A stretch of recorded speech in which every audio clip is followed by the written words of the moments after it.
ಪ್ರತಿವೀಕ್ಷಕರೇ, ವಚನಗಳು ವಚನಗಳು ವಿಶ್ವ ಸಾಹಿತ್ಯಕ್ಕೆ ಕೊಟ್ಟಂತ ಗಿಫ್ಟ್ ಎಂಬುದಾಗಿ ಕರೀತೇವೆ. ಇಂತಹ ವಚನಗಳು ಸಾರ್ವಕಾಲಿಕ ಸತ್ಯವನ್ನ ಹೊಂದಿವೆ. ಬಹುತೇಕ 12ನೇ ಶತಮಾನದಲ್ಲಿ ಬದುಕಿದ್ದಂತ ಈ ವಚನಕಾರರು ಈ ನಾಡಿಗೆ ಒಂದು ಹೊಸ ಸಾಹಿತ್ಯ ಪ್ರಕಾರವನ್ನ ಕೊಟ್ಟರು. ಅದೇ ವಚನ ಸಾಹಿತ್ಯ. ಈ ವಚನ ಸಾಹಿತ್ಯದಲ್ಲಿ ಮಾನವೀಯ ಮೌಲ್ಯಗಳನ್ನ ಮೆರೆಯಲಾಗಿದೆ, ಕಾಯಕ ತತ್ವವನ್ನ ಹೇಳಲಾಗಿದೆ ಮತ್ತು ದೇವರನ್ನ ಕಾಣಲು ಮಾರ್ಗಗಳನ್ನ ಹೇಳಲಾಗಿದೆ. ವಚನಕಾರರು ಬಹುತೇಕವಾಗಿ ಒಂದೊಂದು ಕಾಯಕಗಳನ್ನ ಹೊಂದಿದ್ದರಿಂದ ಆ ಕಾಯಕಗಳ ಆಧಾರದ ಮೇಲೆ ಎಲ್ಲ ವಚನಗಳನ್ನ ಕೊಡ್ತಾ ಹೋಗಿದ್ದಾರೆ.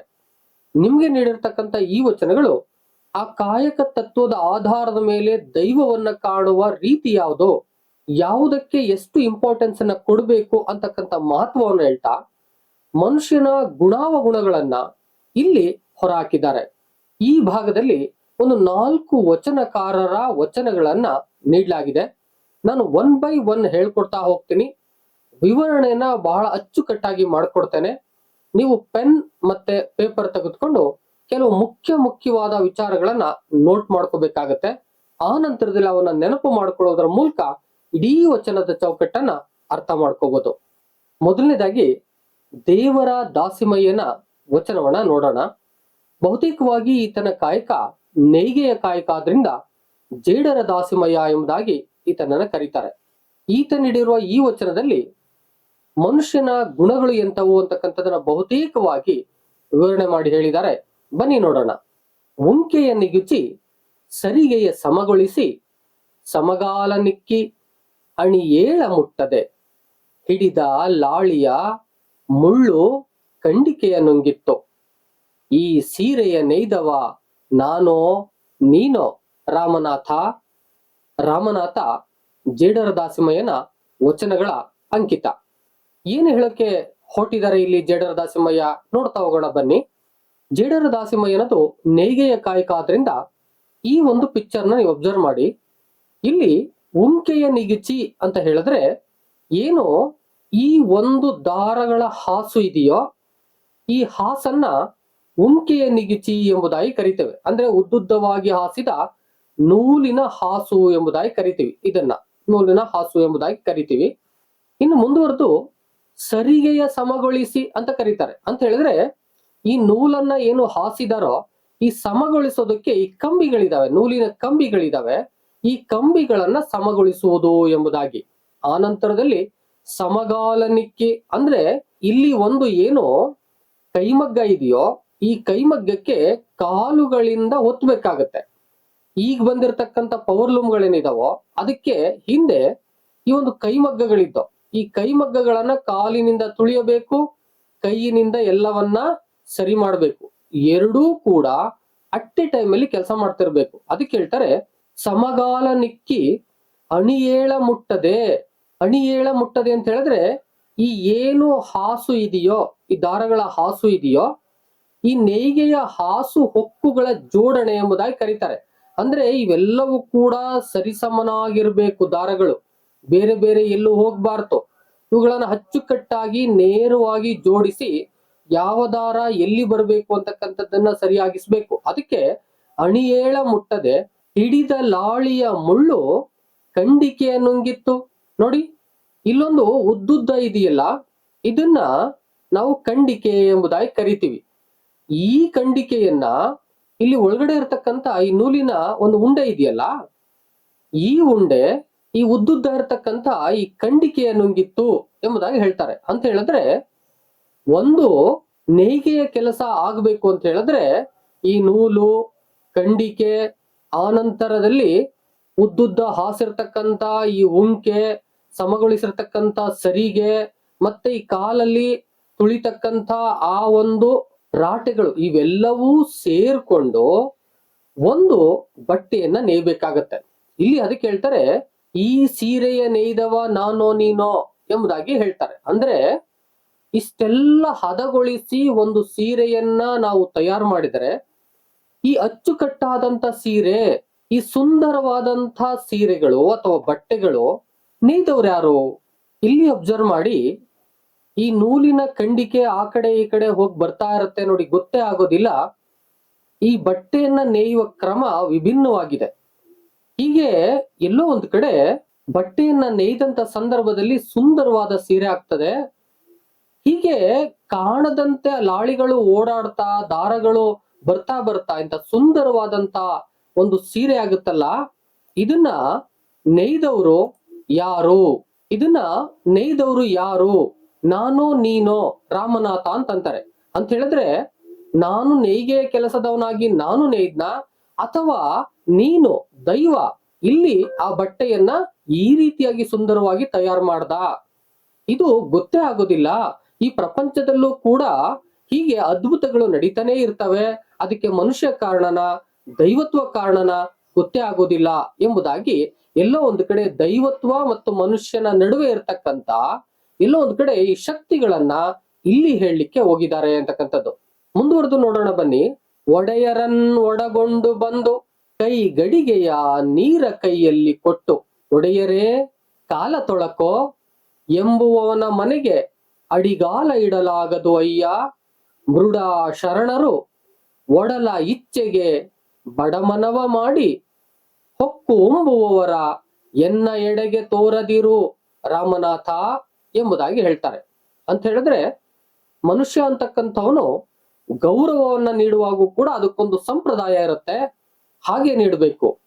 ಒಡೆಯರ ಜೊತೆಯಲ್ಲಿ ಬಂದು ಕೈಗೆ ಗಡಿಗೆಯ ನೀರನ್ನ ಕೊಟ್ಟು ಒಡೆಯರೇ ಕಾಲ ತೊಳಕೋ ಎಂಬುವಲ್ಲಿ ಇಲ್ಲಿ ಒಡೆಯರೇ ಎಂಬತಕ್ಕಂಥದ್ದು ಗೌರವ, ಕಾಲ ತೊಳಕೋ ಅಂತಕ್ಕಂಥದ್ದು ಗೌರವ ಇಲ್ಲದಿರುವುದು. ಆ ಹಿನ್ನೆಲೆಯಲ್ಲಿ ಗೌರವ ಕೊಟ್ಟ ಹಾಗೂ ಇಲ್ಲ, ಬಿಟ್ಟ ಹಾಗೂ ಇಲ್ಲ. ಇಂತಹ ಸಂದರ್ಭದಲ್ಲಿ ಯಾರು ನಡ್ಕೊಳ್ತಾರೋ, ಈ ರೀತಿಯಾಗಿ ಯಾರು ನಡ್ಕೊಳ್ತಾರೋ ಎಂಬುವನ ಮನೆಗೆ ಅಡಿಗಾಲ ಇಡಲಾಗದಯ್ಯ. ಅವರ ಮನೆಗಳಿಗೆ ನಾನು ಹೋಗೋದಿಲ್ಲ, ನನ್ನ ಪಾದವನ್ನ ಆ ಕಡೆಗೆ ಇಡೋದೇ ಇಲ್ಲ. ಮೃಡ ಶರಣರು ಒಡಲ ಇಚ್ಛೆಗೆ ಬಡಮನವ ಮಾಡಿ ಹೊಕ್ಕು ಉಂಬುವರ ಎನ್ನ ಎಡೆಗೆ ತೋರದಿರು. ಈ ಮೃಡ ಶರಣರು ಒಡಲ ಇಚ್ಛೆಗೆ, ತನ್ನ ಹೊಟ್ಟೆಯನ್ನ ಒರಿಲಿಕ್ಕೆ ಹೀಗೆ ಬೇರೆ ಬೇರೆಯವರ ಮನೆಗೆ ಹೋಗಿ ತನ್ನ ಗೌರವವನ್ನ ಕಳೆದುಕೊಂಡ್ರೆ, ಅವರ ಹೊಟ್ಟೆಯನ್ನು ಅಷ್ಟೇ ತುಂಬಿಸಿಕೊಂಡ್ರೆ ಅಂಥವರನ್ನ ನನ್ನ ಕಡೆಗೆ ತೋರದಿರು ರಾಮನಾಥ ಎಂಬುದಾಗಿ ಹೇಳ್ತಾರೆ. ಅಂತ ಹೇಳಿದ್ರೆ, ಎಲ್ಲಿ ಗೌರವ ದಕ್ಕುವುದಿಲ್ಲವೋ ಆ ಕಡೆಗೆ ನಾನು ಹೋಗುವುದಿಲ್ಲ. ಜೊತೆಗೆ ಯಾರೆಲ್ಲ ಶರಣರು ಹೊಟ್ಟೆಗಾಗಿ ಗೌರವಗಳನ್ನ ದಕ್ಕಿಸ್ಕೊಳ್ದೇನೆ ಹೋಗ್ತಾರೋ ಅವರನ್ನ ನನ್ನ ಕಡೆಗೆ ತೆಗೆದುಕೊಂಡು ಬರ್ಬೇಡ ಎಂಬುದಾಗಿ ಆ ರಾಮನಾಥನಲ್ಲಿ ಕೇಳ್ಕೊಳ್ತಾ ಹೋಗ್ತಾರೆ. ಮುಂದಿನ ವಚನವನ್ನ ನೋಡೋದಾದ್ರೆ, ಹೊರತೆಗಳ ಕಂಡಿಂತು ಕೆಲರ್ ಬಾವಿಯ ತೋಡೆಂಬರು, ಅರ ಒಟ್ಟಿಗೆ ಛತ್ರವು ತಮ್ಮದೆಂಬರು. ಎಲೆ ಪೈರ್ ಐದಿದರೆ ಸುರಿವ ಮಳೆ ಸುರಿಸದಿದ್ದರೆ ಅವರ ಏತರಲ್ಲಿ ನೀಡುವರಯ್ಯ ರಾಮನಾಥ. ಈ ಒಂದು ವಚನ ಹೇಳುತ್ತೆ, ಹೊರತೆಗಳ ಕಂಡಿಂತು ಕೆಲರ್ ಬಾವಿಯ ತೋಡೆಂಬರು. ಯಾರಾದ್ರೂ ಈ ಚಿಲುಮೆಗಳನ್ನ ನೋಡ್ಬಿಟ್ರೆ ಅಲ್ಲೇ ನಿಂತು ಇಲ್ಲಿ ನೀರ್ ಬರುತ್ತೆ, ಬಾವಿ ತೋಡು ಎಂಬುದಾಗಿ ಬಾವಿಯನ್ನೇ ತೋಡಿಸ್ಬಿಡ್ತಾರಂತೆ. ಇನ್ನು ಕೆಲವರು ಅರವಟ್ಟಿಗೆ ಛತ್ರದಲ್ಲಿ, ಅಂದ್ರೆ ದಾರಿಗಳಲ್ಲಿ ಅನ್ನದಾಸೋಕ್ಕೆ ಅಥವಾ ಅವರ ಆಯಾಸವನ್ನ ಈಡೇರಿಸ್ಕೊಳ್ಳೋದಕ್ಕೆ ಛತ್ರಗಳಿರ್ತಿದ್ದು. ಅಂಥ ಒಂದು ಅರವಟ್ಟಿಗೆ ಛತ್ರಗಳು, ಈ ಸಾರ್ವಜನಿಕವಾಗಿ ಊಟೋಪಚಾರಗಳನ್ನ ಮಾಡ್ತಕ್ಕಂತ ಛತ್ರಗಳು. ಅಂತಹ ಅರವಟ್ಟಿಗೆ ಛತ್ರಗಳು ಏನಿದ್ದವೋ ಅಲ್ಲಿ ಹೋಗಿ ಏನಾದ್ರೂ ಊಟ ಮಾಡಿದ್ರೆ ಕೆಲವ್ರು ಅಂದ್ಬಿಡ್ತಾರಂತೆ, ಈ ಛತ್ರಗಳು ನಮ್ಮವೇ, ಅವರವೇನು ಎಂಬುದಾಗಿ ಹೇಳ್ತಾರಂತೆ. ಇನ್ನು ಮುಂದುವರೆದು ಹೇಳ್ತಾರೆ, ಎಲೆ ಪೈರ್ ಐದಿದರೆ, ಎಲೆಗಳು ಪೈರುಗಳು ಬರದಿದ್ದರೆ, ಸುರಿಯುವ ಮಳೆ ಸುರಿಯದಿದ್ದರೆ ಅವರ ಏತರಲ್ಲಿ ನೀಡುವರಯ್ಯ ರಾಮನಾಥ. ಅಂತ ಹೇಳಿದ್ರೆ, ಮಳೆ ಸುರಿದೆ ಹೋದ್ರೆ, ಬೆಳೆ ಆಗದೆ ಹೋದ್ರೆ, ಬೆಳೆಗೆ ಪೈರುಗಳು ಬರ್ದೇ ಇದ್ರೆ ಧಾನ್ಯಗಳು ಎಲ್ಲಿ ಬರ್ತವೆ? ಅವ್ರು ತಾನೇ ಹೇಗ್ ನೀಡ್ತಾರೆ? ಮಳೆ ಬೆಳೆ ಆಗ್ಬೇಕಲ್ಲ. ಆ ದಿಸೆಯಿಂದಾಗಿ ಮನುಷ್ಯ ಕಂಡದ್ದೆಲ್ಲ ನಮ್ದು, ನೋಡಿದ್ದೆಲ್ಲ ನಮ್ದೆ ಅಂತಕ್ಕಂತ ಮನೋಭಾವಗಳಿದ್ರೆ ಹೇಗೆ ಸಾಧ್ಯ ಆಗುತ್ತೆ? ಈ ಪ್ರಕೃತಿಯಲ್ಲಿ ಏನು ಮಳೆ ಬೆಳೆಗಳು ಆಗ್ಬೇಕಲ್ವಾ, ಅವಿದ್ರೆ ತಾನೇ ಆಮೇಲೆ ಮನುಷ್ಯನಿಗೆಲ್ಲವೂ ದಕ್ಕುವುದು. ಆ ಹಿನ್ನೆಲೆಯಲ್ಲಿ ಪ್ರಕೃತಿಯ ಮುಂದೆ ಮನುಷ್ಯ ಅತ್ಯಂತ ಸಣ್ಣವನಾಗಿರ್ತಾನೆ, ಆದ್ರೆ ದೊಡ್ಡವನೇನು ಆಗ್ಲಿಕ್ಕೆ ಸಾಧ್ಯವಿಲ್ವಲ್ಲ ಅನ್ನುವ ಹಿನ್ನೆಲೆಯಲ್ಲಿ ಈ ವಚನವನ್ನ ಕೊಡ್ತಾ ಹೋಗ್ತಾರೆ. ಇನ್ನು ಕೊನೆಯ ವಚನವನ್ನ ನೋಡೋದಾದ್ರೆ, ಹಸಿವೆಂಬ ಹೆಬ್ಬಾವು ಬಸಿರ ಬಂದು ಹಿಡಿದೊಡೆ ವಿಷವೇರಿತ್ತಯ್ಯ ಆಪಾದ ಮಸ್ತಕಕ್ಕೆ. ಹಸಿವಿಗೆ ಅನ್ನವನ್ ಇಕ್ಕಿ ವಿಷವನ್ ಇಳುಹಬಲ್ಲಡೆ ವಸುದೆಯೊಳಗೆ ಆತನೇ ಗಾರುಡಿಗ ಕಾಣ ರಾಮನಾಥ. ಇಲ್ಲಿ ಹೇಳ್ತಾರೆ, ಹಸಿವು ಅಂತಕ್ಕಂಥದ್ದು ಹೆಬ್ಬಾವು. ಅಂತಹ ಹೆಬ್ಬಾವು ಈ ಹೊಟ್ಟೆ ಬಸಿರು, ಈ ಹೊಟ್ಟೆಯನ್ನ ಬಂದು ಹಿಡಿದ್ರೆ ಯಾರು ತಾನೇ ತಡ್ಕೊಳಕ್ಕಾಗತ್ತೆ? ಹಸಿವಿನ ಶೂಲೆ ಹಸಿದವನಿಗೆ ಗೊತ್ತು ಎಂಬುದಾಗಿ ಬಸವಣ್ಣ ಹೇಳೋ ಹಾಗೆ, ಹಸಿವು ಅಂತಕ್ಕಂಥದ್ದು ಅಷ್ಟು ಹಿಂಸೆಯನ್ನ ಕೊಡುತ್ತೆ, ಅದನ್ನ ತಡೆದುಕೊಳ್ಳಲು ಸಾಧ್ಯವಾಗುವುದಿಲ್ಲ. ವಿಷವೇರಿತ್ತಯ್ಯ ಆಪಾದ ಮಸ್ತಕ, ತಲೆಯಿಂದ ಪಾದದವರೆಗೆ ವಿಷವೇರಿದ ಹಾಗೆ ಆಗುತ್ತೆ ಹಸಿದವನಿಗೆ. ಆ ಸಂದರ್ಭದಲ್ಲಿ ಹಸಿವಿಗೆ ಅನ್ನವನ್ ಇಕ್ಕಿ ವಿಷವನ್ ಇಳಿಸುವವನೇ ಈ ವಸುದೆಯೊಳಗೆ, ಈ ಭೂಮಿಯೊಳಗೆ ಗಾರುಡಿಗ ಆಗ್ತಾನೆ. ಅವನೇ ಬಹಳ ಮುಖ್ಯ ಆಗ್ತಾನೆ, ಜಾದುಗಾರ ಆಗ್ತಾನೆ. ಹಸಿದವನಿಗೆ ಅನ್ನ ನೀಡುವುದೇ ಬಹಳ ಮುಖ್ಯ ಆಗುತ್ತೆ ಅನ್ನುವ ಹಿನ್ನೆಲೆಯಲ್ಲಿ ಈ ವಚನವನ್ನ ಕೊಡ್ತಾ ಹೋಗ್ತಾರೆ. ಒಟ್ಟಾರೆಯಾಗಿ ಮನುಷ್ಯನ ಗುಣಗಳು, ದೈವತ್ವದ ಪ್ರಭಾವಗಳು, ಮನುಷ್ಯ ಹೇಗೆ ನಡ್ಕೋಬೇಕು ಅಂತಕ್ಕಂಥ ಕೆಲವು ವಿಚಾರಗಳನ್ನ ಹೇಳುವುದರ ಮೂಲಕ ಈ ವಚನದ ಸಾರವನ್ನ ಕಟ್ಟಿಕೊಟ್ಟಿದ್ದಾರೆ. ಮುಂದುವರೆದು ಮಾದಾರ ಧೂಳಯ್ಯನ ವಚನವನ್ನ ನೋಡೋಣ. ಇಲ್ಲಿ ಮನುಷ್ಯನ ಗುಣಗಳು ಮತ್ತು ದೇವರು ಯಾರಿಗೆ ಸಹಕರಿಸಬೇಕು ಈ ರೀತಿಯಾದ ಮಾಹಿತಿಯನ್ನ ನೀಡಿದ್ದಾರೆ. ಬನ್ನಿ ನೋಡೋಣ. ಅರಿದು ಚುಚ್ಚುವರ್ ಎಲ್ಲರೂ ದನದ ಅಟ್ಟೆ, ಮರೆದು ಚುಚ್ಚುವರ್ ಎಲ್ಲರೂ ದನದ ಅಟ್ಟೆ. ನಾ ಚುಚ್ಚುವುದೆಲ್ಲ ಸತ್ತ ಜೀವ ದನದ ಅಟ್ಟೆ. ಅಟ್ಟೆಯ ಕೊಯ್ದು ಮೆಟ್ಟಿಸಿದೆ ಸತ್ಯರಿಗೆ ಎಲ್ಲಕ್ಕೂ. ಎನಗೆ ಬಟ್ಟ ಬಯಲ ತೋರಬೇಕೆಂದು ನಿಮ್ಮ ನಿಮ್ಮ ಬಟ್ಟೆಯಲ್ಲಿ ನೀವೇ ಹೋಗಿ. ಎನ್ನ ಬಟ್ಟೆ ಕಾಮಧೂಮ ಧೂಳೇಶ್ವರನ ಬಟ್ಟೆಯೇ ಸಾಕೋ. ಈ ವಚನದಲ್ಲಿ ಮಾದಾರ ಧೂಳಯ್ಯ ಅರಿದು ಚುಚ್ಚುವರ್ ಎಲ್ಲರೂ ದನದ ಅಟ್ಟೆ, ತಿಳಿದು ತಿಳಿದು ಈ ದನದ ಪ್ರಾಣಿಯ ಚರ್ಮವನ್ನ ಹಿಂಸಿಸ್ತಾರೆ, ಅಂದ್ರೆ ಪ್ರಾಣಿಗಳನ್ನ ಹಿಂಸಿಸ್ತಾರೆ, ಗೊತ್ತಿದ್ದು ಗೊತ್ತಿದ್ದು ಹಿಂಸಿಸ್ತಾರೆ. ಮರೆದು ಚುಚ್ಚುವರೆಲ್ಲರೂ ದನದ ಅಟ್ಟೆ, ಗೊತ್ತಿಲ್ದೇನು ಕೂಡ ಈ ಪ್ರಾಣಿಗಳನ್ನ ಹಿಂಸಿಸ್ತಾರೆ. ನಾ ಚುಚ್ಚುವುದೆಲ್ಲ ಸತ್ತ ಜೀವ ದನದ ಅಟ್ಟೆ, ನಾನು ಮಾತ್ರ ಜೀವಂತ ಪ್ರಾಣಿಗಳಿಗೆ ಹಿಂಸೆ ಕೊಡುವುದಿಲ್ಲ, ಸತ್ತ ಪ್ರಾಣಿಯ ಆ ಒಂದು ಚರ್ಮವನ್ನ ಮಾತ್ರ ನಾನು ತೆಗಿತೇನೆ. ಅದನ್ನು ತೆಗೆದು ಹದಗೊಳಿಸಿ ಚುಚ್ಚಿ ಅದನ್ನ ಸತ್ಯರಿಗೆ ಮೆಟ್ಟುವಂತೆ ಮಾಡ್ತೇನೆ. ಎನಗೆ ಬಟ್ಟ ಬಯಲ ತೋರಬೇಕು, ನನಗೆ ಈ ದೈವದ ಒಂದು ಮಹತ್ವವನ್ನ ತಿಳಿಯುವಂತೆ ಮಾಡಬೇಕು. ನಿಮ್ಮ ನಿಮ್ಮ ಬಟ್ಟೆಯಲ್ಲಿ ನೀವೇ ಹೋಗಿ, ನಿಮ್ಮ ನಿಮ್ಮ ಕಾಯಕವನ್ನ ನೀವು ಮಾಡಿ, ನಾನು ಯಾರಿಗೂ ಕೂಡ ಮಾತನಾಡುವುದಿಲ್ಲ. ಎನ್ನ ಬಟ್ಟೆ ಕಾಮ ಧೂಮ ಧೂಳೇಶ್ವರನ ಬಟ್ಟೆಯೇ ಸಾಕು. ಮಾದಾರ ಧೂಳಯ್ಯನ ವಚನಗಳ ಅಂಕಿತ ಕಾಮಧೂಮ ಧೂಳೇಶ್ವರ. ಅದಕ್ಕೆ ಹೇಳ್ತಾರೆ, ಎನ್ನ ಬಟ್ಟೆ ಕಾಮಧೂಮ ಧೂಳೇಶ್ವರನ ಬಟ್ಟೆಯೇ ಸಾಕು. ಇಲ್ಲಿ ಬಟ್ಟೆ ಅಂತ ಹೇಳಿದ್ರೆ ಹಾದಿ, ಮಾರ್ಗ. ನನಗೆ ಈ ದೈವವನ್ನ ಕಾಣಲು ಈ ಶಿವನ ಅಂದ್ರೆ ಕಾಮಧೂಮ ಧೂಳೇಶ್ವರನ ಮಾರ್ಗವೇ ಸಾಕು, ನನಗೆ ಬೇರೆ ಯಾವ ಮಾರ್ಗವೂ ಬೇಡ. ಯಾರ್ಯಾರನ್ನ ಹಿಂಸಿಸಿ, ಪ್ರಾಣಿಗಳನ್ನ ಹಿಂಸಿಸಿ ನಾನು ಜೀವನವನ್ನ ಮಾಡುವುದಿಲ್ಲ, ಈ ಶಿವನ ಹಾದಿಯಲ್ಲೇ ನಾನು ಹೋಗ್ಬಿಡ್ತೀನಿ ಎಂಬುದಾಗಿ ಈ ವಚನದಲ್ಲಿ ತಿಳಿಸ್ಕೊಡ್ತಾರೆ. ಮುಂದುವರಿದು ಅಟ್ಟೆಯ ಚುಚ್ಚುವ ಉಳಿಯ ಮೊನೆಯಲ್ಲಿ, ಅಟ್ಟೆಯ ಚುಚ್ಚುವ ಉಳಿಯ ಮೊನೆಯಲ್ಲಿ ಪ್ರತ್ಯಕ್ಷವಾದ ಪರಮೇಶ್ವರನ ಕಂಡು ಇತ್ತಲೇಕಯ್ಯ ಕಾಯದ ತಿತ್ತಿಯ ಹೊತ್ತಾಡುವವನ ಮುಂದೆ ನಿನ್ನ ಭಕ್ತರ ಠಾವಿನಲ್ಲಿಗೆ ಹೋಗಿ ಮುಕ್ತಿಯ ಮಾಡು. ನೀ ಹೊತ್ತ ಬಹುರೂಪದಿ ತಪ್ಪದೆ ರಜತ ಬೆಟ್ಟದ ಮೇಲೆ ಹೋಗು, ನಿನ್ನ ಭಕ್ತರ ಮುಕ್ತಿಯ ಮಾಡು. ಕಾಮಧೂಳೇಶ್ವರನ ಕರುಣದಿಂದ ನೀನೆ ಬದುಕು. ಈ ಒಂದು ವಚನದಲ್ಲಿ ಶಿವನನ್ನ ಅಥವಾ ಕಾಮಧೂಳೇಶ್ವರನ ಕಾಣುವ ಸಂದರ್ಭದಲ್ಲಿ ಈ ಶಿವ ಹೇಗೆ ನಡ್ಕೋಬೇಕು ಅಂತಕ್ಕಂಥದ್ದನ್ನ ಹೇಳ್ತಾರೆ. ಅಟ್ಟೆಯ ಚುಚ್ಚುವ ಉಳಿಯ ಮೊನೆಯಲ್ಲಿ ಪ್ರತ್ಯಕ್ಷವಾದ ಪರಮೇಶ್ವರನ ಕಂಡು ಇತ್ತಲೇಕಯ್ಯ ಕಾಯದ ತಿಥ್ಯ ಹೊತ್ತಾಡುವವನ ಮುಂದೆ, ಅಂದ್ರೆ ನಾನು ಯಾವುದೋ ದನದ ಚರ್ಮವನ್ನ ನಾನು ಚುಚ್ಚಿ ಕಾಯಕವನ್ನ ಮಾಡ್ತೀನಿ, ಇಲ್ಲೇ ನಾನು ದೈವವನ್ನ ಕಾಣ್ತೀನಿ, ಆದ್ರೆ ನೀನು ಇಲ್ಯಾಕ್ ಬರ್ತೀಯಾ? ನಿನ್ನ ಭಕ್ತರ ಟಾವಿನಲ್ಲಿಗೆ ಹೋಗು ಮುಕ್ತಿಯ ಮಾಡು. ನಿನ್ನ ಭಕ್ತರಿರ್ತಾರೆ, ನಿನ್ನ ಸ್ಮರಣೆ ಮಾಡ್ತಕ್ಕಂಥವ್ರು, ನಿನ್ನ ಕಾಯಕ ಮಾಡ್ತಕ್ಕಂಥವ್ರು, ನಿನ್ನ ಹಿಂದೆ ಬರ್ತಕ್ಕಂಥವ್ರು ಇದ್ದಾರೆ, ಅವರ ಬಳಿಗೆ ಹೋಗು. ನೀ ಹೊತ್ತ ಬಹುರೂಪದಿ ತಪ್ಪದೆ ರಜತ ಬೆಟ್ಟದ ಮೇಲೆ ಹೋಗು. ನಿನ್ನ ಹಲವಾರು ರೂಪಗಳಿದಾವೆ, ಆ ರೂಪಗಳೊಂದಿಗೆ ರಜತ ಬೆಟ್ಟದ ಮೇಲೆ ಹೋಗು. ನಿನ್ನ ಭಕ್ತರ ಮುಕ್ತಿಯ ಮಾಡು. ಅಲ್ಲಿ ನಿನ್ನ ಭಕ್ತರಿಗೆ ಮುಕ್ತಿಯನ್ನ ಕೊಡು. ಅಲ್ಲಿಗೆ ಬರ್ತಾರೆ ನಿನ್ನ ಭಕ್ತರು. ನೀನ್ ಯಾಕೆ ಇಲ್ಲಿ ನಾನು ಈ ಒಂದು ದನದ ಅಟ್ಟೆಯನ್ನ ಚುಚ್ಚುವಂತ ಸಂದರ್ಭದಲ್ಲಿ ಇಲ್ಲಿ ನೀನು ಕಾಣಿಸ್ಕೊಳ್ತೀಯಾ? ನೀನ್ ಅಲ್ಲೇ ಹೋಗು.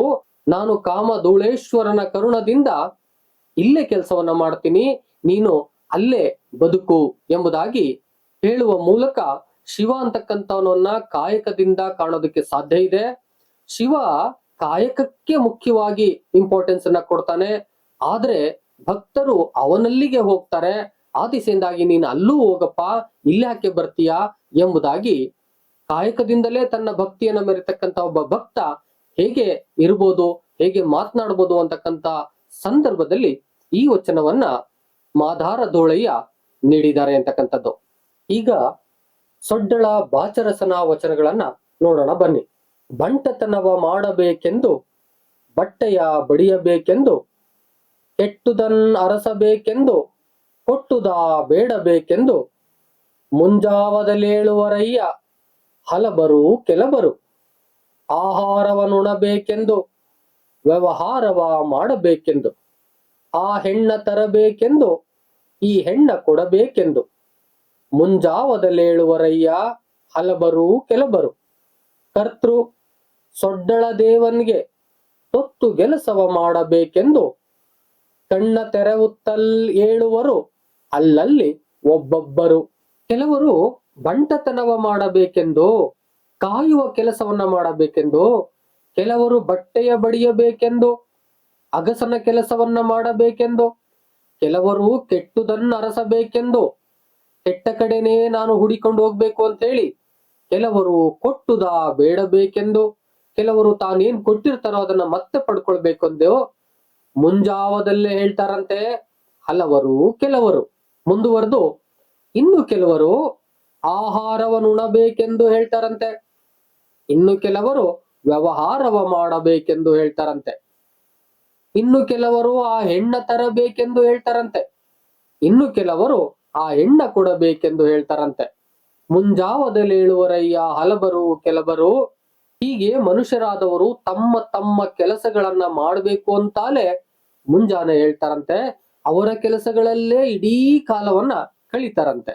ಆದರೆ ಕರ್ತೃ ಸೊಡ್ಡಳ ದೇವನ್ಗೆ ತೊತ್ತು ಕೆಲಸವ ಮಾಡಬೇಕೆಂದು, ಕರ್ತೃ ಆಗಿರ್ತಕ್ಕಂತಹ ಸೃಷ್ಟಿಸಿರ್ತಕ್ಕಂತಹ ಈ ಸೊಡ್ಡಳ ದೇವ ಏನಿದಾನೋ ಇವನಿಗೆ ತೊತ್ತು ಕೆಲಸ, ಒಂದು ಸೇವೆಯ ಕೆಲಸವನ್ನ ಮಾಡಬೇಕು ಅಂತೇಳಿ ಕಣ್ಣ ತೆರೆವುತ್ತಲ್ಲಿ ಏಳುವರು ಅಲ್ಲಲ್ಲಿ ಒಬ್ಬರು.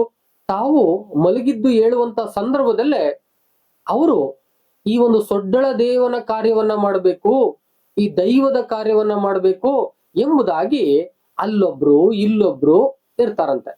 ಬಹುತೇಕ ಮಂದಿ ಅವರವರ ಕೆಲಸದಲ್ಲೇ ಹೆಚ್ಚು ಕಾಲವನ್ನ ಹರಣ ಮಾಡ್ತಾರೆ. ಆದ್ರೆ ಅಲ್ಲೊಂದು ಇಲ್ಲೊಂದು ಮಂದಿ ಬೆಳಿಗ್ಗೆ ಎದ್ದ ತಕ್ಷಣ ದೇವರ ಕಾರ್ಯವನ್ನ ಮಾಡಬೇಕು, ಆ ದೈವವನ್ನ ಮೆಚ್ಚಿಸ್ಬೇಕು ಅಂತೇಳಿ ಇರ್ತಾರಂತೆ. ಬನ್ನಿ ಕರಣಿಕರು ನೀವು ಲೆಕ್ಕವ ಹೇಳಿ, ಧಾನ್ಯ ಧಾನ್ಯಗಳ ಸಂಚವನು ಹೊಸ ಜೋಳ 60 ಲಕ್ಷ ಕಂಡುಗ, ಶಾಲಿ ಧಾನ್ಯ 30 ಲಕ್ಷ ಕಂಡುಗ, ಗೋಧಿ 12 ಲಕ್ಷ ಕಂಡುಗ, ಕಡಲೆ 32 ಕಂಡುಗ, ಹೆಸರು 36 ಲಕ್ಷ ಕಂಡುಗ, ನವಣೆ ಹಾರಕ ಬರಗು ಸಾವೆ ದೂಸಿಗಳೆಂಬ ಧಾನ್ಯ 50 ಲಕ್ಷ ಕಂಡುಗ, ಹೊಸ ಸುಗ್ಗಿಯ ವೇಳೆಗೆ ಭತ್ತ ಅಗಣಿತ, ಮಹಾದಾನಿ ಸೊಡ್ಡಳನ ಆರೋಗಣೆಯ ಅವಸರಕ್ಕೆ ಅಳವಟ್ಟ ಸಯದಾನ ಇನಿತನ ಅವಧರಿಸಯ್ಯ ಸಂಘ ಬಸವಣ್ಣ. ಈ ಒಂದು ವಚನದಲ್ಲಿ ಸೊಡ್ಡಳ ಬಾಚರಸ ಮನುಷ್ಯ ಅಂತಕ್ಕಂಥವನು ಸಂಗ್ರಹ ಬುದ್ಧಿಯನ್ನ ಹೊಂದಿದ್ದಾನೆ. ದೇವರ ಕಾಯಕಕ್ಕೆ ಅಂತೇಳಿ ಸ್ವಲ್ಪನಾದ್ರೂ ಕೂಡ ಇಡೋದಿಲ್ವಲ್ಲ, ತನಗೆ ತನಗೆ ತನಗೆ ಅಂತೇಳಿ ಲಕ್ಷ ಕಂಡುಗಳನ್ನ ಸಂಗ್ರಹ ಮಾಡ್ತಾನಲ್ಲ ಎಂಬಂತೆ ಹೇಳ್ತಾ ಹೋಗ್ತಾರೆ. ಬನ್ನಿ ಕರಣಿಕರೇ, ಏನು ಲೆಕ್ಕಗಳನ್ನ ಮಾಡ್ತಕ್ಕಂಥ ಏನು ಕರಣಿಕರಿದ್ದೀರೋ ಗುಮಾಸ್ತರಿದ್ದಾರೋ ಬನ್ನಿ ಲೆಕ್ಕ ಹಾಕಿ. ಮನುಷ್ಯ ಧಾನ್ಯಗಳನ್ನ ಸಂಗ್ರಹ ಮಾಡ್ತಾ ಇದ್ದಾನೆ. ಹೊಸ ಜೋಳಗಳನ್ನ 60 ಲಕ್ಷ ಕಂಡುಕ ಸಂಗ್ರಹ ಮಾಡ್ತಾನೆ. ಶಾಲಿ ಧಾನ್ಯ ಭತ್ತವನ್ನ 30 ಲಕ್ಷ ಕಂಡುಗವನ್ನ ಸಂಗ್ರಹ ಮಾಡ್ತಾನೆ. ಗೋಧಿ 12 ಲಕ್ಷ ಕಂಡುಗವನ್ನ ಸಂಗ್ರಹ ಮಾಡ್ತಾನೆ. ಕಡಲೆ ಬತ್ತೀಸ ಕಂಡುಗ ಅಂತ ಹೇಳಿದ್ರೆ ಕಡಲೆ 32 ಕಂಡುಗ, ಹೆಸರು ಕಾಳು 36 ಲಕ್ಷ ಕಂಡುಗ, ನವಣೆ, ಹಾರಕ, ಬರಗು, ಸಾಸುವೆ, ದೂಸಿಗೆಳೆಂಬ ಧಾನ್ಯ 50 ಲಕ್ಷ ಕಂಡಗ. ಇವುನ್ನ ಈಗ ಸಿರಿಧಾನ್ಯಗಳು ಎಂಬುದಾಗಿ ಕರಿತೀವಿ. ಈ ಧಾನ್ಯಗಳೆಲ್ಲವನ್ನು ಕೂಡ ನಾವು ಸಂಗ್ರಹ ಮಾಡ್ತಿದೀವಂತೆ. ಜೋಳ, ಭತ್ತ, ಗೋಧಿ, ಕಡಲೆ, ಹೆಸರು ಕಾಳು, ಸಿರಿಧಾನ್ಯಗಳು, ಹೀಗೆ ಎಲ್ಲ ಧಾನ್ಯಗಳನ್ನ ನಾವು ಲಕ್ಷ ಲಕ್ಷ ಕಂಡರಗಳನ್ನ ಸಂಗ್ರಹ ಮಾಡ್ತಾ ಇದೀವಂತೆ. ಮುಂದುವರೆದು ಹೇಳ್ತಾರೆ, ಹೊಸ ಸುಗ್ಗಿಯ ವೇಳೆಗೆ ಬಹ ಭತ್ತ ಅಗಣಿತ. ಇನ್ನು ಸುಗ್ಗಿಗೆ ಬಂದ್ರೆ ಇನ್ನೊಂದಷ್ಟು ಸಂಗ್ರಹ ಅಂತೆ, ಅದನ್ನ ಲೆಕ್ಕ ಹಾಕೋಕೆ ಆಗೋದಿಲ್ವಂತ, ಅಗಣಿತ. ಹೀಗೆ ಸಂಗ್ರಹವನ್ನ ಮಾಡ್ತಕ್ಕಂಥ ಈ ಮನುಷ್ಯ ಮುಂದುವರೆದು ಮಹಾದಾನಿ ಸೊಡ್ಡಳನ ಆರೋಗಣೆಯ ಅವಸರಕ್ಕೆ, ಮಹಾದಾನಿಯಾದಂತಹ ಈ ಒಂದು ಸೊಡ್ಡಳ ದೇವನ ಅವಸರಕ್ಕೆ, ಸೊಡ್ಡಳ ದೇವನಿಗಾಗಿ ಆತ ನಮ್ಗೆಲ್ಲವನ್ನು ಕೊಡ್ತಾನೆ, ಆದ್ರೆ ಅವನಿಗಾಗಿ ಅಳವಟ್ಟ ಸಯದಾನ ಇನಿತವದರಿ ಸಯ್ಯ ಸಂಗ ಬಸವಣ್ಣ, ಸ್ವಲ್ಪವೂ ಕೂಡ ಅವನಿಗೆ ಇಡ್ತಾ ಇಲ್ವಲ್ಲ, ಇಡಬೇಕಲ್ಲ. ಮನುಷ್ಯ ಈಗ ತಾನೇ ಹೀಗೆ ಸಂಗ್ರಹವನ್ನ ಮಾಡಿ ತಾನೇ ತಿಂದು ಉಂಡು ತೇಗ್ಬಿಟ್ರೆ ಹೇಗೆ? ಆ ದೈವಕ್ಕೂ ಕೂಡ ಒಂದು ಸ್ವಲ್ಪವನ್ನ ಇಡಬೇಕಲ್ಲ ಎಂಬುದಾಗಿ ಹೇಳ್ತಾ ಹೋಗ್ತಾರೆ. ಬ್ರಹ್ಮ ಪದವಿಯನೊಲ್ಲೆ, ವಿಷ್ಣು ಪದವಿಯನೊಲ್ಲೆ, ರುದ್ರ ಪದವಿಯನೊಲ್ಲೆ, ಇಂದ್ರ ಪದವಿಯನೊಲ್ಲೆ, ಉಳಿದ ದೇವತೆಗಳ ಪದವಿಯನೊಲ್ಲೆ, ಎಲ್ಲಕ್ಕೂ ಒಡೆಯನಾದ ಶಿವನ ಪ್ರಮಥ ಗಣಗಳ ತಿಪ್ಪೆಯ ಮೇಲನ ಹುಳುವಾಗಿ ಹುಟ್ಟುವ ಪದವಿಯ ಕರುಣಿಸು ಮಹಾಮಹಿಮ ಸೊಡ್ಡಳ. ಮತ್ತೆ ಮುಂದುವರೆದು ಹೇಳ್ತಾರೆ, ನನಗೆ ಬ್ರಹ್ಮ ಪದವಿ ಬೇಡ, ವಿಷ್ಣು ಪದವಿ ಬೇಡ, ರುದ್ರ ಅಂದ್ರೆ ಶಿವನ ಒಂದು ಅವತಾರ ರುದ್ರ ಪದವಿ ಬೇಡ, ಇಂದ್ರ ಪದವಿ ಬೇಡ, ಉಳಿದ ಯಾವುದೇ ದೇವತೆಗಳ ಪದವಿ ನನಗೆ ಬೇಡ. ಎಲ್ಲಕ್ಕೂ ಒಡೆಯನಾದ ಶಿವನ ಪ್ರಮಥ ಗಣಗಳ ತಿಪ್ಪೆಯ ಮೇಲನ ಉಳುವಾಗಿ, ಎಲ್ಲಕ್ಕೂ ಒಡೆಯನಾದ ಶಿವನ ಪ್ರಮಥ ಗಣಗಳಿದೆಯಲ್ಲ, ಅಂದ್ರೆ ದೇವರಿಗೆ ಸರಿಸಮಾನವಾದಂತ ಒಂದು ದೈವ ಗಣಗಳು ಗುಂಪುಗಳನ್ನ ಪ್ರಮಥ ಗಣಗಳು ಎಂಬುದಾಗಿ ಕರಿತೀವಿ. ಆ ಶಿವನ ಪ್ರಮಥ ಗಣಗಳಿದೆಯಲ್ಲ, ಆ ಗಣಗಳ ತಿಪ್ಪೆಯ ಮೇಲನ ಹುಳುವಾಗಿ ಹುಟ್ಟಿದ್ರೆ ಸಾಕು, ನಾನು ದೊಡ್ಡ ಯಾವುದೇ ದೇವತೆಗಳ ಪದವಿ ನನಗೆ ಬೇಡ, ಅದನ್ನಷ್ಟು ಕರುಣಿಸು ದೇವರೇ, ಸೊಡ್ಡಳ ದೈವವೇ ಎಂಬುದಾಗಿ ತನ್ನ ದೈವವನ್ನ ಸೊಡ್ಡಳ ಬಾಚರಸ ಬೇಡ್ಕೊಳ್ತಿದ್ದಾನೆ. ಅಧಿಕಾರ ದಾಹದಲ್ಲಿರ್ತಕ್ಕಂತ ಮಂದಿ ಇದನ್ನ ಕೇಳಿಸ್ಕೋಬೇಕಾಗಿದೆ. ಸರಳವಾಗಿ ಬದುಕಲಿಕ್ಕೆ ಮನುಷ್ಯ ಹೇಗಿರ್ಬೇಕು ಅಂತಕ್ಕಂಥದ್ದನ್ನ ಇದರಿಂದ ತಿಳ್ಕೊಬೇಕಾಗಿದೆ. ಭಕ್ತನಾದಡೆ ತನುಮನದಾಸೆ ಅಳಿದು ಉಳಿದಿರಬೇಕು, ಮಹೇಶ್ವರನಾದಡೆ ಪರಧನ ಪರಚಿಂತೆ ಪರಾಂಗನೆಯರ ಎಡೈ ಅಳಿದಿರಬೇಕು, ಪ್ರಸಾದಿಯಾದಡೆ ಸುಖರುಚಿಯ ಗ್ರಹಣ ಮರೆದು ಪ್ರಸಾದ ಪುಟವಳಿಯದೆ ಉಳಿದಿರಬೇಕು, ಪ್ರಾಣಲಿಂಗಿಯಾದಡೆ ಘಟದಾಸೆಯಂ ತೊರೆದು ಪ್ರಾಣಲಿಂಗದೊಳಗೆ ಬೆರೆಸಿ ಬೇರಿಲ್ಲದಿರಬೇಕು, ಶರಣನಾದಡೆ ಸತಿಯ ಸಂಘವಳಿದು ಲಿಂಗಕ್ಕೆ ತಾಯಾಗಿರಬೇಕು, ಲಿಂಗೈಕ್ಯನಾದಡೆ ಆಪ್ಯಾಯಮನ್ನಡಿಸಿ ಸುಖ ದುಃಖಂ ತಾಳಿ ನಿಭ್ರಾಂತನಾಗಿರಬೇಕು, ಮಾತಿನ ಮೋಡಿಯಲ್ಲಿ ಸಿಲ್ಕದು ಶಿವಚಾರ ಇಂತಿ ಷಟುಸ್ಥಲವು ಆರಿಗೂ ಅಳವಡದು, ಸೊಡ್ಡಳ ದೇವನು ಷಟುಸ್ಥಲ ಭಕ್ತಿಯನು ಬಸವಣ್ಣಂಗೆ ಮೂರ್ತಿಯ ಮಾಡಿದನು. ಇಲ್ಲಿ ಸೊಡ್ಡಳ ಬಾಚರಸ ಹೇಳ್ತಾರೆ, ಭಕ್ತನಾದವನು ತನುಮನದ ಆಸೆಯನ್ನ ಬಿಟ್ಟು ಬಿಡಬೇಕು, ಮಹೇಶ್ವರನಾದರೆ ಪರಧನ ಪರಚಿಂತೆ ಪರಾಂಗನೆಯರ ಸಂಘವನ್ನ ಬಿಟ್ಟು ಬಿಡಬೇಕು, ಪ್ರಸಾದಿ ಆದ್ರೆ ಸುಖ ರುಚಿ ಗ್ರಹಣವನ್ನ ಮರೆತು ಬಿಡಬೇಕು, ಪ್ರಸಾದ ಅಂತಕ್ಕಂಥದ್ದನ್ನೇ ಹೇಳಿಕೊಳ್ಳದೆ ಉಳಿಯಬೇಕು. ಇನ್ನು ಪ್ರಾಣಲಿಂಗಿ ಆದ್ರೆ ಘಟದ ಆಸೆಯಂ ತೊರೆಯಬೇಕು, ಅಂದ್ರೆ ದೇಹದ ಆಸೆಯನ್ನೇ ತೊರೆಯಬೇಕು, ಪ್ರಾಣಲಿಂಗದೊಳೆ ಬೆರೆಸಿ ಬೇರಿಲ್ಲದಿರಬೇಕು, ಪ್ರಾಣಲಿಂಗವೇ ತಾನು ಎಂಬುದಾಗಿ ಆಗ್ಬಿಡ್ಬೇಕು, ಬೇರೆ ನನಗೆ ಯಾವುದೇ ಬೇರಿಲ್ಲ ಎಂಬುದಾಗಿ ಅನ್ಕೋಬೇಕು, ಶರಣನಾದಡೆ ಸತಿಯ ಸಂಘವನ್ನ ಬಿಡಬೇಕು, ಲಿಂಗಕ್ಕೆ ಮಾತ್ರ ತಾಯಿಯಾಗಿರಬೇಕು, ಇನ್ನು ಲಿಂಗೈಕ್ಯನಾದಡೆ ಅಪ್ಯಾಯಮನ್ನಡೆಸಿ ಸುಖ ದುಃಖ ತಾಳಿ ನಿಭ್ರಾಂತನಾಗಿರಬೇಕು ಅಂತ ಹೇಳಿದ್ರೆ, ಲಿಂಗೈಕ್ಯನೇನಾದ್ರೂ ಆಗ್ಬೇಕು ಅಂತ ಹೇಳಿದ್ರೆ, ಲಿಂಗಕ್ಕೆ ತಾನು ಲೀನವಾಗ್ಬೇಕು ಅಂತ ಹೇಳಿದ್ರೆ ಎಲ್ಲವನ್ನ ಬಿಟ್ಟು ಸುಖ ದುಃಖವನ್ನೆಲ್ಲ ತಾಳಿ ನಿಭ್ರಾಂತಿ ಇರಬೇಕು, ಯಾವುದೇ ಭ್ರಾಂತಿ ಅವನಿಗಿರಬಾರ್ದು, ಸಂಸಾರ ಅಂತಕ್ಕಂಥ ಭ್ರಾಂತಿಗಳು ಅವನಿಗೆ ಯಾವ್ದು ಇರ್ಲೇಬಾರ್ದು. ಮಾತಿನ ಮೋಡಿಯಲ್ಲಿ ಸಿಲ್ಕದು ಶಿವಾಚಾರ, ಕೇವಲ ಮಾತಿನ ಮೋಡಿಗೆ ಮಾತುಗಳಲ್ಲಿ ಶಿವಾಚಾರ ಬರದದು, ಅದಕ್ಕೆ ಸಿಲ್ಕುವುದಿಲ್ಲ ಅದು. ಇಂತೀ ಷಡ್ಸ್ಥಲವು ಅವರಿಗೂ ಅಳವಡದು. ಈ ರೀತಿಯ ಷಟ್ಸ್ಥಲಗಳು ಎಲ್ಲರಿಗೂ ಕೂಡ ದಕ್ಕುವುದಿಲ್ಲ, ಅದೊಂದು ಸಾಧನೆಯಾಗಿರ್ತದೆ. ಹಾಗಾದ್ರೆ ಷಟ್ಸ್ಥಲಗಳು ಯಾವುವು ಅಂತಕ್ಕಂಥ ನೋಡೋದಾದ್ರೆ ನೋಟ್ ಮಾಡ್ಕೊಳ್ಳಿ. ಭಕ್ತ, ಮಹೇಶ್ವರ, ಪ್ರಸಾದಿ, ಪ್ರಾಣಲಿಂಗಿ, ಶರಣ, ಲಿಂಗೈಕ್ಯ. ಈ ಆರನ್ನ ಷಟ್ಸ್ಥಲಗಳು ಎಂಬುದಾಗಿ ಹೇಳ್ತವೆ. ಈ ಷಟ್ಸ್ಥಲಗಳನ್ನ ಯಾರು ಅನುಸರಿಸ್ತಾರೋ ಅವರು ದೈವತ್ವವನ್ನ ಮುಟ್ಬೋದು, ದೇವರನ್ನ ಮುಟ್ಬೋದು ಎಂಬುದಾಗಿ ಹೇಳ್ತಾರೆ. ಇವಷ್ಟೇ ಇರಬೇಕು ಭಕ್ತನಾದವನಿಗೆ, ಬೇರೆ ಏನೂ ಇರಬಾರ್ದು ಅಂತಕ್ಕಂಥದನ್ನ ಹೇಳ್ತಾ ಹೋಗ್ತಾರೆ. ಈ ಷಟ್ಸ್ಥಲಗಳು ಎಲ್ಲರಿಗೂ ದಕ್ಕುವುದಿಲ್ಲ, ಅದು ಸಾಮಾನ್ಯ ಅಲ್ಲ ಅಂತಕ್ಕಂಥದ್ದನ್ನು ಕೂಡ ಎಚ್ಚರಿಕೆಯ ಮಾತಿನಿಂದ ಹೇಳ್ತಾರೆ. ಸೊಡ್ಡಳ ದೇವನು ಷಟುಸ್ಥಲ ಭಕ್ತಿಯನು ಬಸವಣ್ಣಂಗೆ ಮೂರ್ತಿಯ ಮಾಡಿದನು. ಈ ಷಟುಸ್ಥಲವನ್ನ ಸೊಡ್ಡಳ ದೇವನು ಬಸವಣ್ಣನಿಗೆ ನೀಡಿದನು, ಬಸವಣ್ಣ ಇವನ್ನೆಲ್ಲವನ್ನ ಪಾಲಿಸಿದನು ಎಂಬುದಾಗಿ ಹೇಳ್ತಾ, ಭಕ್ತರಲ್ಲದವರೊಡನೆ ಆಡದಿರು ಅರ್ಥದಾಸೆಗೆ ದುರ್ಜನರ ಸಂಗವ ಮಾಡದಿರು ಉತ್ತಮರ ಕೆಡೆ ನುಡಿಯದಿರು ಮುಂದೆ ಹೊತ್ತ ಹೊರೆ ದಿಮ್ಮಿತ್ತಹುದು. ನಿತ್ಯವಲ್ಲದ ದೈವಕ್ಕೆ ಎರಗದಿರು ಕರ್ತೃ ಸೊಡ್ಡಳನ ನೆರೆ ನಂಬು ಡಂಬಕ ಬೇಡ. ಮತ್ತೆ ಭಕ್ತನಾದವನು ಯಾವ ರೀತಿನಲ್ಲಿರ್ಬೇಕು ಅಂತಕ್ಕಂಥದ್ದನ್ನ ಇಲ್ಲಿ ಹೇಳಕ್ ಹೋಗ್ತಾರೆ. ಭಕ್ತರಲ್ಲದವರೊಡನೆ ಆಡದಿರು. ಯಾರು ಭಕ್ತರಿಲ್ಲವೋ ಅವ್ರ ಜೊತೆ ಹೋಗ್ಬೇಡ, ಅವ್ರ ಜೊತೆ ಸಹವಾಸಗಳನ್ನ ಮಾಡ್ಬೇಡ. ಹಣದ ಆಸೆಗೆ ದುರ್ಜನರ ಸಂಘವನ್ನ ಮಾಡ್ಬೇಡ. ಉತ್ತಮರನ್ನ ಕೆಡೆನುಡಿಯಬೇಡ, ಉತ್ತಮರನ್ನ ಬೈಬೇಡ. ಮುಂದೆ ಹೊತ್ತ ಹೊರೆ ದಿಮ್ಮಿತ್ತುವುದು, ಮುಂದೆ ನೀನ್ ಮಾಡತಕ್ಕಂತ ಕೆಲಸಗಳು ನಿನಗೆ ಒಂದು ದೊಡ್ಡದಾಗಿರ್ತವೆ. ಆ ದಿಸೆಯಿಂದ ಈಗಿನಿಂದ ಒಳ್ಳೆಯ ಕೆಲಸನ ಮಾಡಿದ್ರೆ ಅವು ಒಳ್ಳೆಯ ಹೊರೆಯಾಗೆ ಮುಂದೆ ನಿಮ್ಗೆ ತಲುಪ್ತವೆ. ನಿತ್ಯವಲ್ಲದ ದೈವಕ್ಕೆ ಎರಗದಿರು, ಸದಾ ನಿನ್ನೊಟ್ಟಿಗಿಲ್ಲಿರ್ತಕ್ಕಂಥ ದೈವವನ್ನ ನೀನು ಪೂಜಿಸಬೇಡ, ಅದಕ್ಕೆ ನಮಸ್ಕರಿಸಬೇಡ. ಕರ್ತೃ ಸೊಡ್ಡಳನ ನೆರೆ ನಂಬು, ಈ ಸೃಷ್ಟಿಕರ್ತ ಆಗಿರ್ತಕ್ಕಂಥ ಈ ಸೊಡ್ಡಳನ ನೆರೆಯನ್ನ ನಂಬು, ಅವನ ಸಹವಾಸವನ್ನ ನೀನ್ ಮಾಡು, ಡಂಬಕ ಆಗ್ಬೇಡ, ಬೂಟಾಟಿಕೆಯ ಭಕ್ತನಾಗ್ಬೇಡ ಎಂಬುದಾಗಿ ಸೊಡ್ಡಳ ಬಾಚರಸ ಭಕ್ತನಾದವನು ಹೇಗಿರ್ಬೇಕು, ಮನುಷ್ಯ ಭಕ್ತಿಯನ್ನ ಹೇಗೆ ಮೆರಿಬೇಕು, ಈ ಎಲ್ಲ ವಿಚಾರವನ್ನ ಈ ವಚನದಲ್ಲಿ ಕಟ್ಟಿಕೊಡ್ತಾರೆ. ಇನ್ನು ಮುಂದುವರೆದು ಕನ್ನಡಿ ಕಾಯಕದ ಅಮ್ಮಿ ದೇವಯ್ಯನ ವಚನವನ್ನ ನೋಡೋಣ. ಆವಾವ ಜಾತಿ ಗೋತ್ರದಲ್ಲಿ ಬಂದಡು ತಮ್ಮ ತಮ್ಮ ಕಾಯಕಕ್ಕೆ ಭಕ್ತಿಗೆ ಸೂತಕವಿಲ್ಲದಿರಬೇಕು. ಆವಾವ ವ್ರತವ ಹಿಡಿದಡು ಇದಿರ ದಾಕ್ಷಿಣ್ಯವ ಮರೆದು ತನ್ನಯ ತ್ರಿಕರಣ ಶುದ್ಧವಾಗಿ ನಡೆಯಬೇಕು. ಪರಪುರುಷಾರ್ಥಕ್ಕೆ ಅರಿಸಿ ಕೊಂಬಡೆ ಮೂಗ ಅರು ಹಿರಿಯರು ಹೇಳಿದರೆಂದು ಕಲಸಬಹುದೇ ಅಮಂಗಲವ. ಈ ಕ್ರಿಯೆಯಲ್ಲಿ ಭಾವ ಶುದ್ಧವಾಗಿ, ಭಾವದಲ್ಲಿ ದಿವ್ಯ ಜ್ಞಾನ ಪರಿಪೂರ್ಣವಾಗಿಪ್ಪ ಗುರುಚರ ಭಕ್ತಂಗೆ ಚೆನ್ನ ಬಸವಣ್ಣ ಸಾಕ್ಷಿಯಾಗಿ ಕಮಳೇಶ್ವರ ಲಿಂಗವು ತಾನೇ ಎಂದು ಭಾವಿಸುವನು. ಕನ್ನಡಿ ಕಾಯಕದ ಅಮ್ಮಿ ದೇವಯ್ಯನ ವಚನಗಳ ಅಂಕಿತ ಕಮಳೇಶ್ವರ ಲಿಂಗ.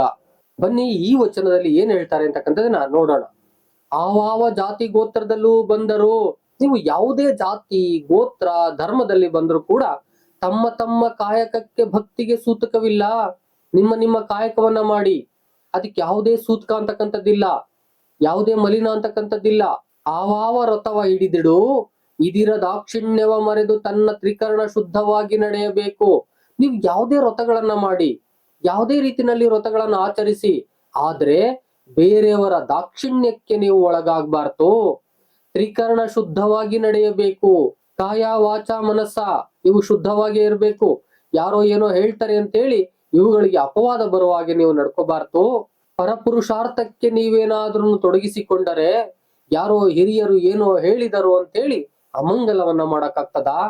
ಇಂತೀ ಕ್ರಿಯೆಯಲ್ಲಿ ನೀವು ಭಾವ ಶುದ್ಧಿಯಿಂದ ಏನಾದ್ರು ತೊಡಗಿಸಿಕೊಂಡ್ರೆ, ಭಾವದಲ್ಲಿ ಶುದ್ಧವಾಗಿ ದಿವ್ಯ ಜ್ಞಾನ ಪರಿಪೂರ್ಣವಾಗಿದ್ದರೆ, ಗುರುಚರ ಭಕ್ತರಿಗೆ, ಈ ರೀತಿಯ ಭಕ್ತರಿಗೆ ಚೆನ್ನ ಬಸವಣ್ಣ ಸಾಕ್ಷಿಯಾಗಿ ಕಮಳೇಶ್ವರ ಲಿಂಗವು ತಾನೇ ಎಂದು ಭಾವಿಸುವುದು. ಯಾವೆಲ್ಲ ಭಕ್ತರು ಭಾವಶುದ್ಧಿಯಿಂದ ತಮ್ಮ ತಮ್ಮ ಕಾಯಕಗಳನ್ನ ನೀಟಾಗಿ ಮಾಡ್ಕೊಂಡು ಹೋಗ್ತಾರೋ, ಯಾವುದೇ ಧರ್ಮ ಜಾತಿ ಯಾವುದಿದ್ರು ಕೂಡ ತಮ್ಮ ಕಾಯಕದಲ್ಲಿ ತಮ್ಮ ಭಕ್ತಿಯಲ್ಲಿ ಶ್ರೇಷ್ಠತೆಯನ್ನ ಮೆರಿತಾರೋ ಅಂತಹ ಗುರುಚರ ಭಕ್ತರಿಗೆ ಚೆನ್ನ ಬಸವಣ್ಣ ಸಾಕ್ಷಿಯಾಗಿ ಹೇಳ್ತೀನಿ, ಆ ಕಮಳೇಶ್ವರ ಲಿಂಗವೇ ತಾನೇ ಎಂದು ಭಾವಿಸುವುದಲ್ಲವೇ ಎಂಬುದಾಗಿ ಹೇಳ್ತಾ ಹೋಗ್ತಾರೆ. ಮುಂದುವರೆದು, ಎನ್ನ ಕನ್ನಡಿ ಒಳ ಹೊರಗಿಲ್ಲ ಎನ್ನ ಗಳಿಹ ಮುಟ್ಟನೊಳಕೊಂಡ ಚಿರಹಡಪಕ್ಕೆ ಅಳವಲ್ಲ ಕತ್ತಿಯ ಬಸವಣ್ಣ ಕೊಟ್ಟ, ಕತ್ತರಿಯ ಚೆನ್ನ ಬಸವಣ್ಣ ಕೊಟ್ಟ. ಕಿತ್ತು ಹಾಕುವ ಚಿಮ್ಮಟಿಕೆಯ ಪ್ರಭುರಾಯ ಕೊಟ್ಟ, ಮಿಕ್ಕಾದ ಎಣ್ಣೆಯ ಮುಟ್ಟ ಸತ್ಯ ಶರಣರು ಕೊಟ್ಟರು. ದೃಷ್ಟವ ತೋರಿ ಅಡಗುವ ಮುಕುರವ ಕೊಟ್ಟವರ ಹೇಳುವೆನು, ದೃಷ್ಟ ಪ್ರಸಿದ್ಧ ಅಪ್ರತಿಮ ಪ್ರಸನ್ನ ಚೆನ್ನ ಬಸವಣ್ಣ ಪ್ರಿಯ ಕಮಲೇಶ್ವರ ಲಿಂಗವು ಎನಗೆ ದೃಷ್ಟವ ಕೊಟ್ಟು ತಾ ಬೆಳಗಿನೊಳಗಾದ. ಎನ್ನ ಕನ್ನಡಿ ಒಳ ಹೊರಗಿಲ್ಲ. ಅಂದ್ರೆ ಈ ಕನ್ನಡಿ ಅಂತ ಹೇಳಿದ್ರೆ ತಾನು ಕಾಯಕವನ್ನ ಮಾಡತಕ್ಕಂತ ಸಂದರ್ಭದಲ್ಲಿ ಬೇಕಾದಂತ ಬಹುಮುಖ್ಯವಾದಂತ ವಸ್ತು ಏನು, ತಾನು ಕ್ಷೌರಿಕ ಕೆಲಸವನ್ನ ಮಾಡ್ತಾ ಇರುವಂತ ಸಂದರ್ಭದಲ್ಲಿ ಕನ್ನಡಿ ಬಹಳ ಮುಖ್ಯ ಆಗುತ್ತೆ. ಅಂತಹ ಕನ್ನಡಿಗೆ ಒಳ ಹೊರಗೂ ಇಲ್ಲ. ಏನನ್ನ ಕನ್ನಡಿಯಲ್ಲಿ ನೋಡ್ತೇವೋ ಅದು ಹಾಗೆ ತೋರಿಸುತ್ತೆ. ಹಾಗೆ ನಾನು ಕೂಡ ನಾನು ಒಳ ಹೊರಗಿಲ್ಲ, ಒಳಗೊಂದು ಹೊರಗೊಂದು ನಾನು ಮಾಡುವುದಿಲ್ಲ ಕನ್ನಡಿಯ ರೀತಿನಲ್ಲಿ ಎಂಬುದಾಗಿ ಹೇಳ್ತಾ, ತನ್ನ ಕಾಯಕಕ್ಕೆ ಯಾರ್ಯಾರಿಂದ ಏನೇನು ಸವಲತ್ತುಗಳು ದೊರೆತೋ ಅಂತಕ್ಕಂಥದ್ದನ್ನ ಹೇಳ್ತಾ ಮುಂದೋಗ್ತಾರೆ. ಚಿರ ಹಡಪಕ್ಕೆ ಅಳವಲ್ಲ. ಒಂದು ಹಡಪ ಇದೆ ನನ್ನ ಹತ್ರ, ವಸ್ತುಗಳನ್ನ ಇಟ್ಕೊಳ್ಳಿಕ್ಕೆ ಇರತಕ್ಕಂತ ಒಂದು ಬಾಕ್ಸ್ ಇದೆ, ಅದನ್ನ ಬಹಳ ಹಿಂದೆ ಹಡಪ ಎಂಬುದಾಗಿ ಕರಿತಾ ಇದ್ದೋ.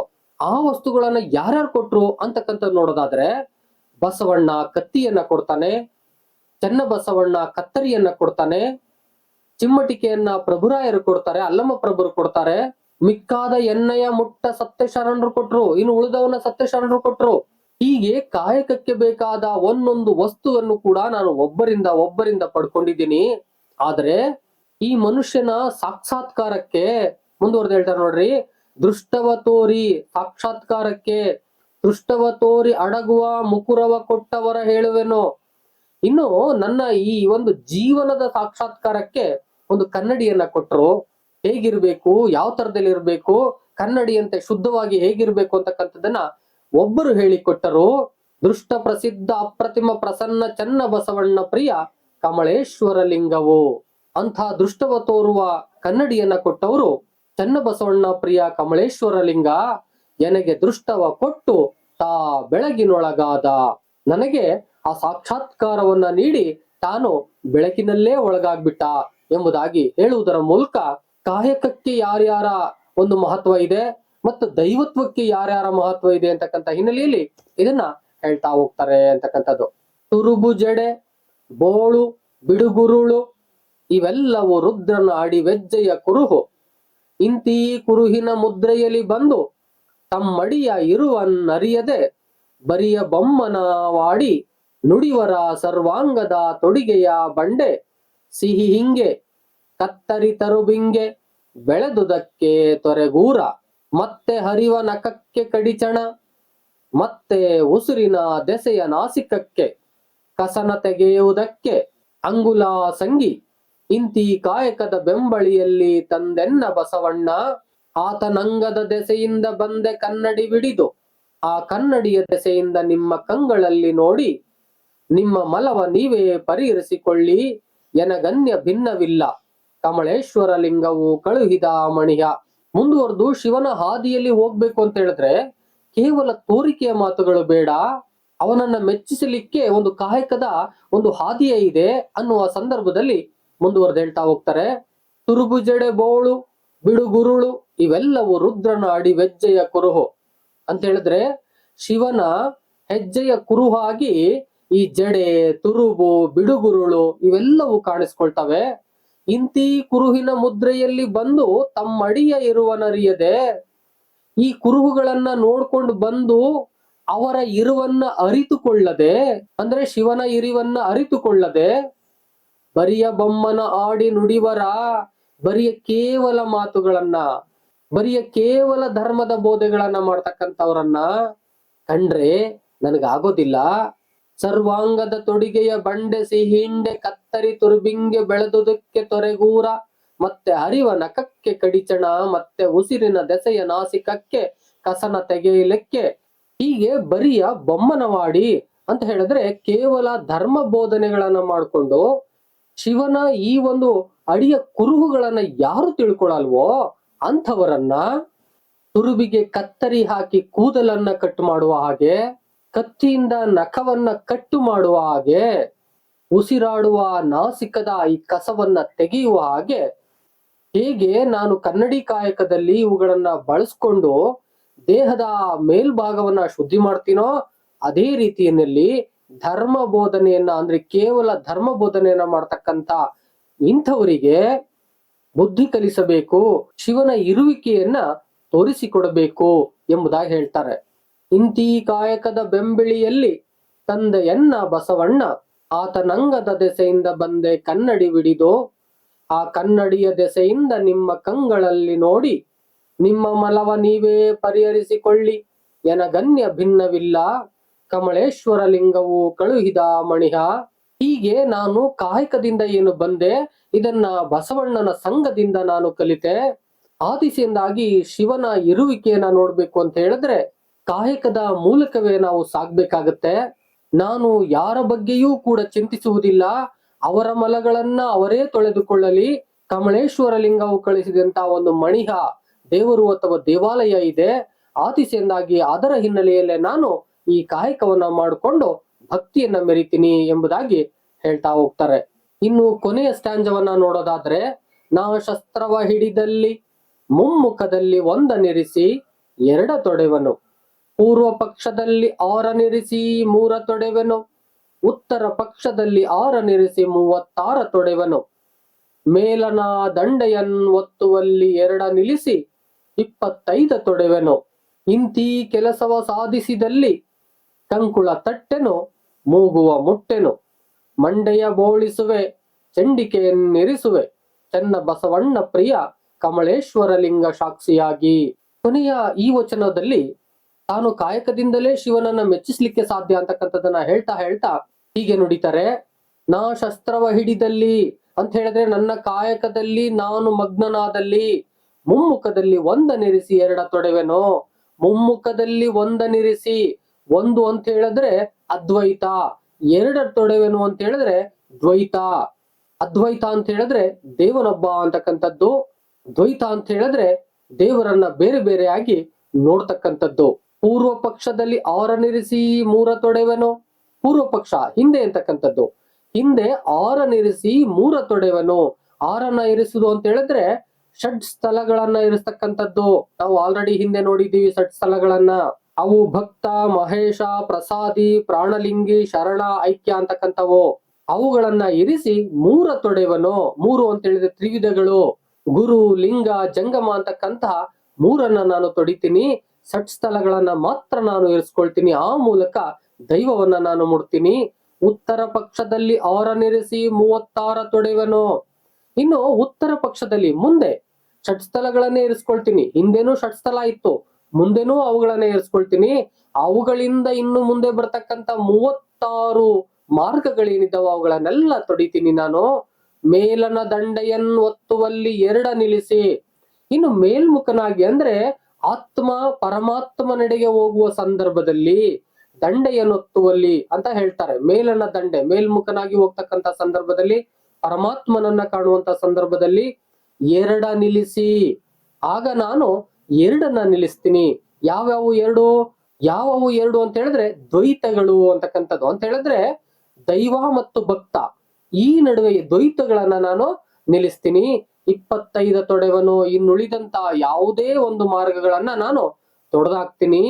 ಇಂತಿ ಕೆಲಸವ ಸಾಧಿಸಿದಲ್ಲಿ ನಾನು ಹೀಗೆ ಕಾಯಕದಿಂದಲೇ ನಾನು ಆ ದೈವವನ್ನ ಮುಟ್ತೀನಿ, ಆ ಒಂದು ದೈವವನ್ನ ನಾನು ಸ್ಮರಿಸ್ತೀನಿ, ಅವನೆಡೆಗೆ ಸಾಕ್ತೀನಿ ಅನ್ನುವಂತಹ ಸಂದರ್ಭದಲ್ಲಿ ಈ ಕೆಲಸವನ್ನ ಸಾಧಿಸಿಕೊಂಡ್ರೆ ಕಂಕುಳ ತಟ್ಟೆನು, ಮೂಗುವ ಮುಟ್ಟೆನು, ಮಂಡೆಯ ಬೋಳಿಸುವೆನು, ಚಂಡಿಕೆ ನಿರಿಸುವೆನು, ಚೆನ್ನ ಬಸವಣ್ಣ ಪ್ರಿಯ ಕಮಲೇಶ್ವರ ಲಿಂಗ ಸಾಕ್ಷಿಯಾಗಿ ಎಂಬುದಾಗಿ ಹೇಳ್ತಾ ಹೋಗ್ತಾರೆ. ಒಟ್ಟಾರೆಯಾಗಿ ತಾನು ಕಾಯಕದಿಂದಲೇ ಆ ದೈವವನ್ನ ಮುಟ್ತೀನಿ, ಬೇರೆ ಯಾವುದೇ ಮಾರ್ಗಗಳು ನನಗೆ ಬೇಡ ಅಂತಕ್ಕಂಥ ಹಿನ್ನೆಲೆಯಲ್ಲಿ ಒಂದು ಸವಾಲನ್ನ ಹಾಕುವ ರೀತಿನಲ್ಲಿ ಈ ಒಂದು ಕನ್ನಡಿ ಕಾಯಕದ ಅಮ್ಮಿ ದೇವಯ್ಯ ಅಂತಕ್ಕಂಥವ್ರು ತನ್ನ ವಚನಗಳಲ್ಲಿ ಕಾಯಕದ ಮಹತ್ವವನ್ನ ಮೆರೀತಾರೆ ಅಂತಕ್ಕಂಥದ್ದು.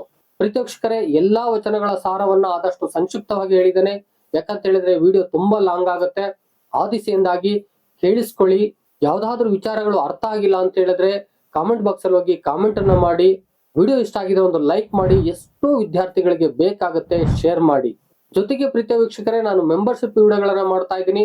ಬಹುತೇಕವಾಗಿ ಇಂಪಾರ್ಟೆಂಟ್ ವಿಡಿಯೋಗಳಾಗಿರ್ತವೆ, ಜೊತೆಗೆ ಸಿಲೆಬಸ್ ವಿಡಿಯೋಗಳಾಗಿರ್ತವೆ.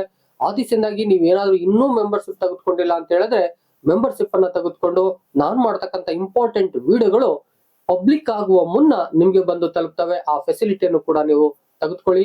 ಜೊತೆಗೆ ನನ್ನ ಜೊತೆ ನೇರವಾಗಿ ಕಮ್ಯುನಿಕೇಟ್ ಮಾಡೋಕ್ಕೂ ನಿಮಗೆ ಸಾಧ್ಯ ಆಗ್ತದೆ. ನಿಮ್ಮ ಕಾಮೆಂಟ್ಗಳು ನನಗೆ ಹೈಲೈಟ್ ಆಗ್ತವೆ, ನಾನು ಬೇಗ ಉತ್ತರ ಕೊಡ್ಲಿಕ್ಕೂ ಕೂಡ ಸಾಧ್ಯ ಆಗ್ತದೆ. ಮತ್ತೊಂದು ಇನ್ಫಾರ್ಮೇಟಿವ್ ವಿಡಿಯೋ ಜೊತೆ ನಿಮ್ಮೊಟ್ಟಿಗೆ ಬರ್ತೀನಿ. ಅಲ್ಲಿವರೆಗೆ thank you and all, love you all. Video ನೋಡಿದ ಪ್ರತಿಯೊಬ್ಬರಿಗೂ ಕೂಡ ಅನಂತ ಧನ್ಯವಾದಗಳು. ಮತ್ತೆ ಭೇಟಿ ಆಗ್ತಿರೋಣ.